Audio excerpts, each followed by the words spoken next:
Riots in Louisville. That is the $50,000 topic idea. 1855 Know Nothing riot happened in Louisville against the Germans and the Irish. So my German ancestors, when they got here, they were met with racism and discrimination. They were treated like Mexicans. They were treated like immigrants, outsiders, people who were not going to make America a better country, even though everybody had been an immigrant, right? George Washington had been, it was all English. The English. This is an English Protestant nation. Why is it English Protestant? It wasn't founded only by them. 1/3 of the country was something other than English and Protestant. So, therefore, it's always been a multicultural nation. It's an immigrant nation from, Christopher Columbus's time. So it makes no sense. The 1855 Know Nothing riots, those who had died, I made a list of all those that had died because there's estimates, right? 14, 15, 22, 24, over 100, over 300. There's no specific number, and that's really unfortunate. It did have a long-lasting impact, though. Okay, so let's see, anti-German, anti-Irish, anti-Catholic Know Nothing riots, cannons, muskets, revolvers, ropes, guns, pitchforks, muskets, shotguns, cannons, the Weather Underground. Okay, actually, before I do the list of dead, there's my teacher, U.S. history teacher, I remember was a fucking psycho, totalitarian. I'm the fucking boss. I say what history is, and you'll just fucking eat my fucking history and fucking like it. And, it's fucking bullshit. It's absolute bullshit. The people that actually listen to this asshole learn, about their perspective of American history more than anybody, but they're being coded by their fucking biases. And since they expect you to be smashed into subservience and be malleable, they don't expect you to actually, build. That's the way knowledge should be. You should build upon it, right? So just like math, history should be just the exact same way. Really, any field should be. You should always build upon, prior people's work. And so yeah, the 1855 Know Nothing. Oh, the Weather Underground. So I remember the Weather Underground. I watched the fucking video. So you said, Sarah Palin says that Obama's palling around with terrorists, and Bill Ayers was a member of the Weather Underground, and he was a terrorist because terrorists is used as low intensity warfare. So if you go in with bombs and tanks, you're not a terrorist, right? You're an empire, and it's acceptable, and that's okay. You're using terror, right? Basically, the definition of terrorism is to use violence against a civilian. Violence against a civilian population in order to achieve political, for political means. So that's war, that's terrorism, that's anything. But the Sarah Palin called Obama a terrorist not because the association with him being a Muslim, right? The racist went ahead and took that to mean something else, but it meant that he was hanging out with Bill Ayers, which is a white man who had went underground during the Vietnam War and was attacking all these monuments, was blowing all these things up, and they were a bunch of rich kids who had taken over the students for the Democratic Society, I think in Berkeley or in California school, and then eventually they realized that if they really want to do something to stop the war, then they got to do something to stop the war. And so Nixon pulled us out, and he said that the anti-war protesters did have an effect. The people, the Weather Underground was part of Nixon's hit list, and they were like one of the biggest, domestic terroristic enemies, right? They were scared of these people. They would blow up monuments dedicated to evil people and stuff. It'd be like the Confederate monument in at U of L, right? That big phallic symbol for the fucking Confederacy. They would take shitty fucking monuments that actually honored shitty things, and then they would also sites of wars or labor struggles or slaughters and. They did a lot of violence at state houses when everybody was gone, and so they would blow up buildings, government buildings. They did a shit ton of damage, is my point. And this is only the 60s and 70s. And to talk about the 60s and 70s without bringing up the Weather Underground, I feel like you don't understand politics, because if it wasn't for the Weather Underground, putting that veil, that violence is right around the corner sort of option out there, would they have actually been taken serious enough to where they would have put the war out? Yeah, they protested and they had Woodstock and stuff, but in terms of actually marching and putting the pressure on the right people, it was Weather Underground who was doing that type of work. So I remember not being told about the Weather Underground. It's like, damn, you're sitting there telling me you know everything that there is to know about American history, but you forgot to mention the Weather Underground. You forgot to mention them. That's a big ass. What else did you forget to mention? Oh yeah, the 1855 Know Nothing riots. You forgot to mention them too. So, it's unfortunate because nothing's changed. It's history. You do as I tell you, blah blah blah. I say it's not important. It's very fucking important to my fucking personal, to my personal development. My family history. It's important for my family history. The 1855 Know Nothing riots are. So the list of Know Nothing riot dead, which I'm gonna list on the description of this. John Feller had stabbed. This is the most updated one too. So John Feller had been stabbed 7 times. So these are the people that had died. You had a man named John Feller was killed. John Vogt, V-O-G-T. John Vogt, that's a German. A man named Kaiser, that's a German. 2 sons from the German mother named Long, L-O-N-G, right? So Longs were German. So there's 2 there. Paul Rothhaupt, he's from Germantown. Rothhaupt, R-O-T-H-H-A-U-P-T. Joseph Allison, wounded in the head, died yesterday morning between 9 and 10. Dennis Riordan, and I cobbled these together from different sources that published a few names, and then I compiled my own list. Okay, so Paul Rothhaupt, H-A-U-P-T, Haupt. Joseph Allison, Dennis Riordan, R-I-O-R-D-O-N. John Chivers, corner of 11th and Main Street, so Irish, these both are Irishmen. George Berg, or Burge, carpenter living on the corner of 9th and Market, killed near Hancock Street by a group of Irishmen. A German named Fritz, right, so you got Vogt, Feller, Kaiser, Fritz, Rothhaupt. A German named Fritz, who was formerly a partner in the Galt House, was severely, if not fatally, beaten. So Fritz, who is this Fritz? He was a partner in the Galt House, so a rich man, Fritz. It's like Patrick Quinn, right? There's another rich Irishman that got fucking murdered. So Fritz was shot in the chest. Theodore Rhodes was killed at Boatswain. Riverman shot, killed by one in the upper story, supposedly man's death. Brought about the riots in the Irish West End.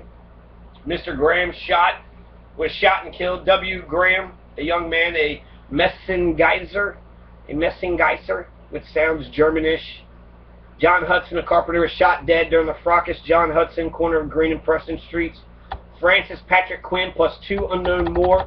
So when they burned Quinn's Row, they killed, 5 people total, including Francis Patrick Quinn, who came out, but they shot him, pushed him back into the fucking fire. So Francis Patrick Quinn dead, murdered that motherfucker like a, these are the Native Americans that are doing this. These are the not Native Americans, these are fucking know-nothings. These are the white English Protestants, right? So the white English Protestants are pretending that they've been here the whole time. The Shawnees got 10,000 year, sort of mandate or a justification for being here. So anyways, there was 5 that was said that was reported in Quinn's Row, but there was 12 buildings that had burned, including entire families. So did they count all the families? They had taken a lot of bodies off to jail, so could they have done shit with the bodies? Could they have not accounted all the ones that had died? Could they have hid them? I think it's very possible. So they said 5 though total with that fire. So there's 2 long boys. You got Francis Patrick Quinn, then plus 2 unknown more. Then you got Reverend Carl Boswald, who eventually dies later of his wounds from the riots. He's a priest of the Immaculate Conception. So he's a priest, and they threw rocks, and then that rocks on his hip bone turned into an abscess, and then he died 3 months later from the injuries, plus with typhoid fever. So Carl Boswald. So ultimately, the list that I just it directly lists 16 by name. So I got 16 names of the people that had died. So the fact that they say 22 people had died in the 1850, that's what the conservative estimate is. Well, I found 16. Which included 2 of the Long Boys without first names. 2 died in the fire, but the third one was shot 13 times and supposedly had lived, but they took him to jail. But then there's also 2 more unknowns, right? So that would 16 plus 2 brings my list to 18, which means there's 4 missing to the conservative estimates. I've even seen 14. But the Martin Spalding is going to say that there's more than 100 people that actually had been killed. So how many Germans? I think there's a good question. How many German and Irish people? How many people had died during the Bloody Monday? So how many people died? And it's not determined. We don't know exactly how many people had died. So we don't know the actual truth of this horrible. We know that dozen, at least dozen, right? 16. I got 16 by name. 14 is the lowest one, so at the very least 2 dozen, at the very most more than 100 plus, right? So 100 plus could be 3 million. And it's not 3 million, I wouldn't say it's 3,000, maybe 300 or so, right? So there's a German who had been reported beaten up, statistically thrown up and down the stairs until he had died. So there's another unknown German name. I don't know his name, so it could be one of the Germans I had listed or somebody else. But he had beaten up, thrown up and down the stairs. There's another German who was woken up and just shot out of bed. So as soon as he wakes up, right, just wakes up and then shot. Probably some opportunist using the pandemonium to settle some personal score. And then you have that one German who was running away from the mob and got stabbed with a pitchfork. So you have a German who got stabbed with a pitchfork, one who got shot, you know, when he was on his deathbed or just in bed. He woke up, what's going on, you know, was that the alarm? No, it's just a fucking shotgun in your face and now you're dead. And then there's the German thrown up and down the steps, right? Just kept throwing them up and down the steps until they died. Now they're not listed with the name, but that could be another 3, right? Another 3, and that would bring it up to 21. So anyways, so it could bloat my, you know, there's 3 more, so it could bloat my 18 up to 21, or just, you know, sort of keep it right at 18, because, you know, they could be the exact same ones, so they could have been the same stories of the names that I had mentioned. Conservative estimates said 22 deaths.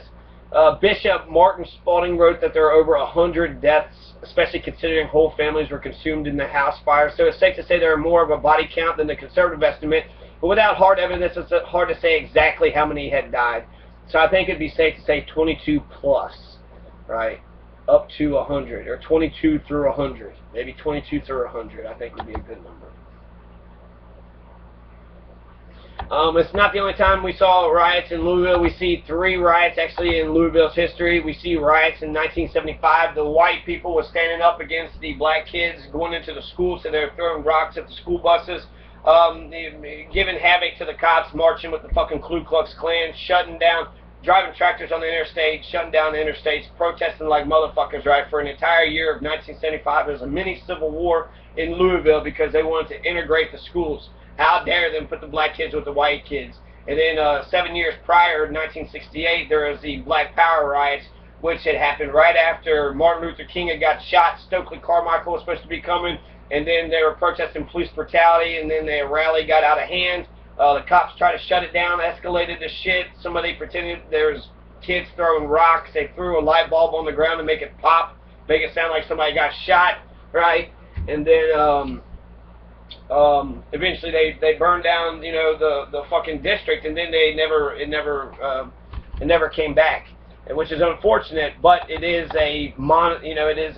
when I think of Louisville history, it is like a big thing. There's the 68 riots, the 75 riots, and then there's the 1855 riots. You had the Russ Parr bus sort of fist fights, and you had the 200 kids running around that tried to do something, but wasn't that substantial. Just beat up a couple people and stole a couple things. You know, this year, 2014, right? But that's all that's has ever happened. I guess the Civil War, Revolutionary War. You've seen violence happen in Louisville during those times. The Civil War, Revolutionary War, and the bloody riots of the 1855 and the 68 riots, and then the 75 riots. So 3 major riots happened in Louisville that I know about. 3 major riots. And, you know, when you think about the continuities, that's when you can figure out why people would not, who would not want the 1855 Know-Nothing riots to be talked about. Well, oppressors, totalitarian, fascist pieces of shit, Protestant, English-speaking assholes, people who defend slavery, people who defend, like, you know, Washington founded America, but he was a slave-owning Indian killer piece of shit. So very mixed legacy there. You can't hate Che Guevara for killing deserters and then love George Washington for doing the exact same thing. So really he was like Stalin in Russia and German and China and all these other horrible countries that pointed a gun at people and said, you will fight for me or else. So once you become part of the militia, if you were to desert, you're going to be fucking murdered, right? So is that freedom? They were all fighting for freedom, or they were just fighting for fucking pay, for, you know, military pay? 1855 Know-Nothing riots happened in many cities: Columbus, Cincinnati, New Orleans, Chicago, St. Louis, but they were quickly stopped. So there was cannons and shit that had happened in there, right? We know about the Germans, how the The nativists went into the German wars trying to steal the fucking voting booths and all the paper ballots. And then it was an election day thing in Louisville too. They had elected their mayor, so actually they had the power structure, but they wanted to take all the fucking power and make sure not a single vote went to anybody else. So very fascist and totalitarian. They're using fucking violence to get their way, very much like terrorists, like Ku Klux Klan, and they were precursors to the Confederates and the Ku Klux Klan. So I think while it had, you know, appealed to anybody that just didn't like immigrants or just didn't like Catholics, it was really a white supremacist political movement.